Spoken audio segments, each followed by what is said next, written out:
भारत माता की वंदे वंदे बोलो जय श्री राम जय श्रीराम जय जय श्री राम। वसई विरार शहर महापालिकेच्या सार्वत्रिक निवडणुकीच्या प्रभाग 9 च्या आमच्या महायुतीच्या उमेदवारांच्या प्रचाराच्या निमित्ताने आता ज्यांनी आपले प्रभावशाली विचार मांडले ते या भागाचे लोकप्रिय असे आमदार, विधिमंडळाचे माझे सहकारी सन्मान्य राजन नाईकजी, या प्रभाग 9 चे महायुतीचे उमेदवार सौ दीपाली नारकर, सौ अपर्णा खांबे, श्री विश्वास सावंतजी, श्री कमलेश खटावकरजी, उपस्थित असलेले भारतीय जनता पक्ष, शिवसेना, महायुतीचे आमचे सर्व प्रमुख पदाधिकारी, कार्यकर्ते, उपस्थित असलेले सर्व वडीलधारी मंडळी, बंधू भगिनींनो आणि माझे सर्व तरुण मित्रांनो, आज आपल्या वसई विरार महापालिकेच्या प्रभाग 9 च्या ह्या प्रचार सभेच्या निमित्ताने मी आपल्याशी संवाद साधण्यासाठी आवर्जून इथे उपस्थित आहे। माझ्या अगोदर आमच्या राजन नाईकजीने अतिशय विस्तृत पद्धतीने आपल्या या भागामध्ये महायुतीचेच उमेदवार आपल्याला का निवडून दिले पाहिजे याबद्दल आपले विचार मांडलेले आहे। एक तुम्ही सगळ्या जणांनी एक साधा सोपा विचार करावा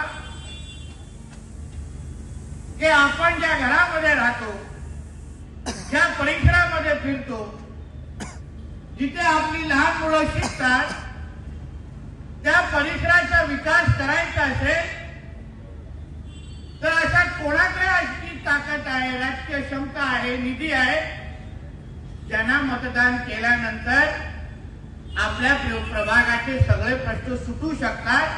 हा मतदार म्हणून तुम्ही सगळ्या जणांनी विचार करायला पाहिजे। आज देशात आणि राज्यात भारतीय जनता पक्ष आणि एनडीए आणि महायुतीचे सरकार आहे। देशाचे पंतप्रधान आदरणीय मोदी साहेब आहेत आणि राज्याचे मुख्यमंत्री म्हणून आमचे आदरणीय देवेंद्र फडणवीस साहेब अतिशय सक्षम पद्धतीने राज्याला पुढे घेऊन जातात। सगळी एका बाजूने भक्कम असल्यामुळे असताना जेव्हा राज्याचं सरकार म्हणून त्यांच्याकडे आपण हक्काने जाऊ शकतो, त्याचे प्रतिनिधी म्हणून आमचे राजन नाईकजी आमदार म्हणून काम करतात, त्यांचे नेतृत्व आमचे आदरणीय देवेंद्र फडणवीस साहेब करतात, दुसरं नेतृत्व उपमुख्यमंत्री म्हणून आमचे एकनाथ शिंदे साहेब करतात।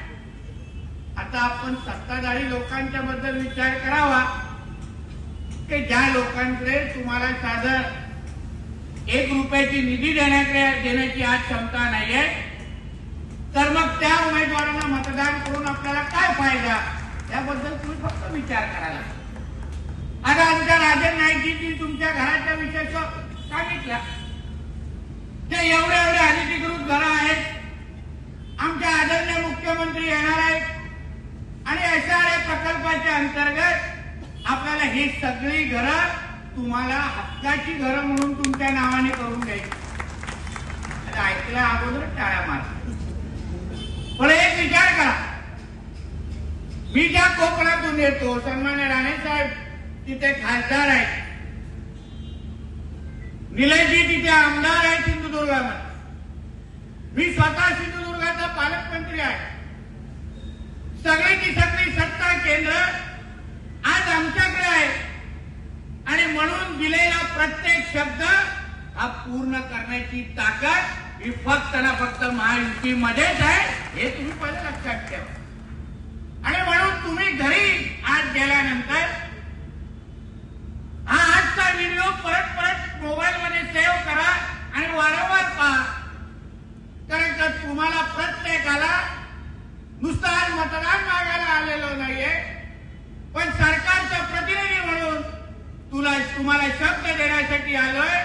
की तुमच्या हक्काचं घर मिळून देण्याचा शब्द हा नितेश राणे तुम्हाला आज देऊन जातोय. तुम्ही कसलीही चिंता करू नका. आम्ही सरकारमध्ये बसलेलो आहे आणि आम्ही बसल्यानंतर आमचे आडवे कोण येणार? कोणाची ताकद आहे एवढी? कोण आम्हाला न्याय बोलणार? आहे कुठला अधिकारी महाराष्ट्र सरकारमध्ये? आता राजन नाईक आहे, जिंका मतदारसंघ आहे, ते भारतीय जनता पक्षाचे आहेत, मुख्यमंत्री त्यांचे आहेत, मंत्री म्हणून आज मी त्यांचा आहे, पुरेपूरी ताकद त्यांची आहे. कोकणातल्या लोकांनी, हिंदू समाजाने हे राज्यातलं सरकार बसवलं आहे म्हणून तुम्हाला मागेल त्या गोष्टी पूर्ण करणं हेच आमचं परम कर्तव्य स्वीकारून आज आम्ही मंत्रालयामध्ये बसतो. म्हणून तुम्ही निश्चिंत राहा.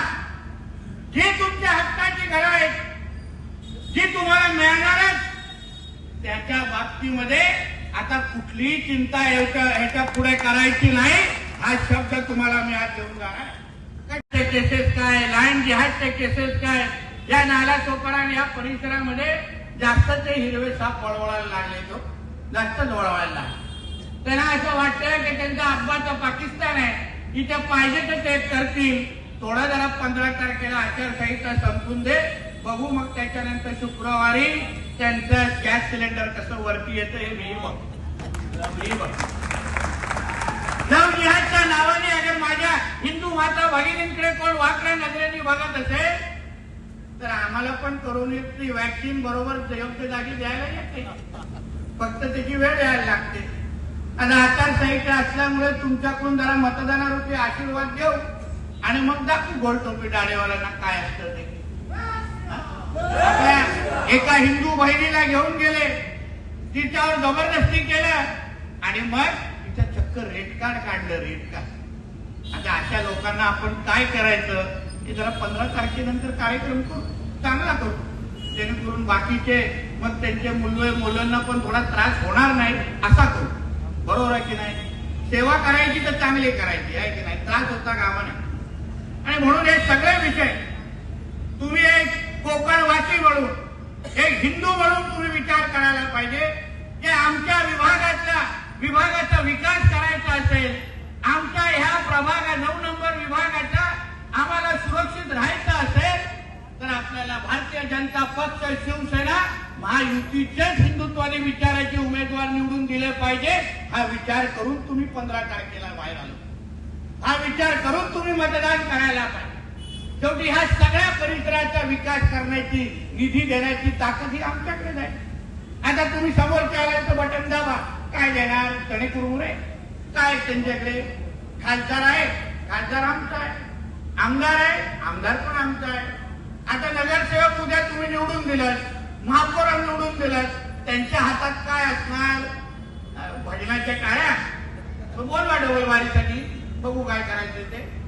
तुम्ही या सगळ्या गोष्टी तुम्ही विचार करा. मतदार कोणाकडे ताकद आहे?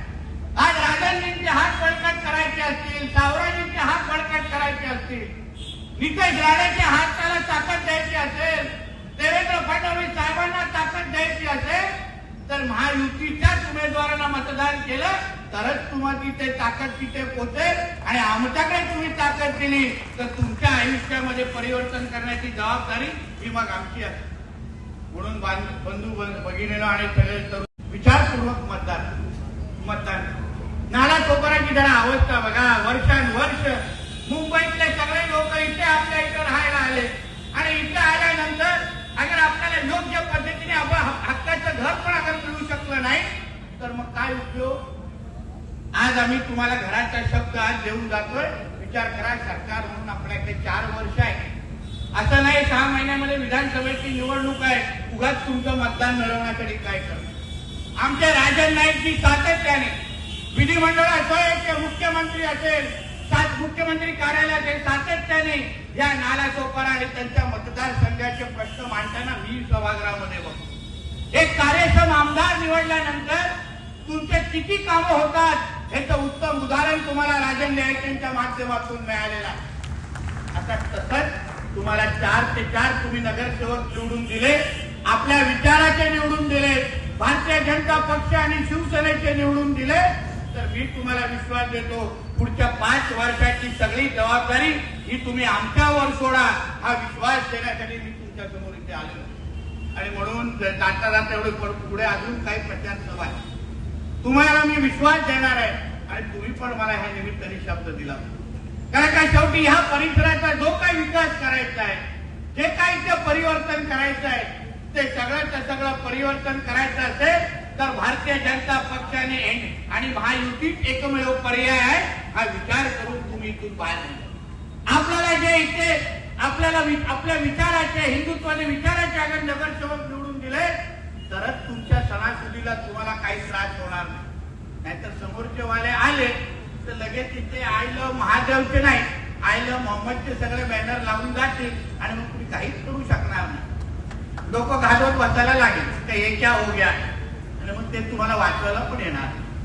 आणि म्हणून या सगळ्या बाबतीमध्ये तुमच्याशी चर्चा करावी, संवाद साधावा, तुम्हाला आव्हान करावं किंवा तुम्हाला विश्वास द्यावा की एकदा या पूर्ण परिसरामध्ये प्रभागामध्ये तुम्ही परिवर्तन करा.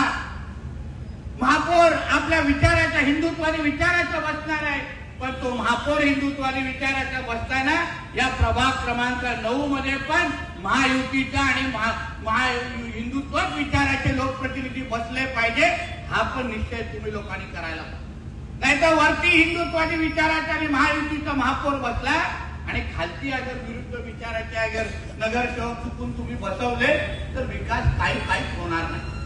म्हणून या निमित्ताने आपल्याला कळकळीची विनंती करेन, आमचे हे 4ही उमेदवार म्हणजे आमच्या दीपाली नारकरताई असतील, अपर्णा खांबेताई असतील, आमचे विश्वास सावंत असतील आणि आमचे कमलेश खटावकर असतील, या माझ्या 4ही महायुतीचे उमेदवारांना जसं तुम्ही आमच्या राजन नाईक साहेबांना आशीर्वाद देऊन विधिमंडळामध्ये विधानसभेला पाठवलं, तसंच आमच्या ह्या 4ही महायुतीच्या आणि हिंदुत्वादी विचाराच्या शिलेदारांना जय श्रीराम म्हणणाऱ्या लोकांना तुम्ही महापालिकेमध्ये पाठवा अशी विनंती आपल्याला ह्या निमित्ताने करतो आणि इथेच थांबतो.